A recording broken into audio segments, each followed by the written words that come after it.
শ্রমিকদের জন্য বিভিন্ন জায়গায় জায়গায় টয়লেটের ব্যবস্থা চাচ্ছি। একটা শ্রমিক ভাই বোন বা বোন যখন আমার যায়, যখন এটা তো কখনোই নিয়মিত বলে বয়ে আসে না। আমরা যাতে করে টয়লেট থাকলে যে কোনো জায়গায় বা যে কোনো জায়গায় যদি এটা পাওয়া যায় ফ্রিতে, তাহলে কিন্তু তখনই একটা শ্রমিক এটা ব্যবহার করতে ইচ্ছুক হবে বা লজ্জা থাকবে না। কিন্তু এটাকে লজ্জার বিষয় হিসাবে ধরে রেখেছি আমরা চাই আজকের দিন থেকেই এটা লজ্জার জিনিস নয়, স্বাস্থ্যের বিষয়ে আমরা চিন্তা করব।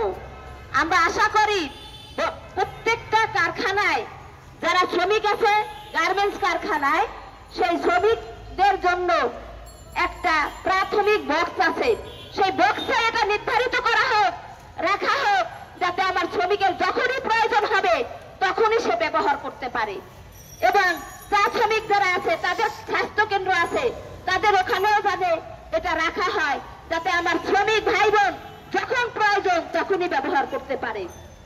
আমরা চাই যে এই সরকার যাতে এইটাকে ওপেন করে দেয় এবং আমার এই শ্রমিকদেরকে আমি মনে করি প্রশিক্ষিত করা উচিত যে তারা কিভাবে এটা ব্যবহার করবে, কারণ সকল শ্রমিকরা তো জানে না।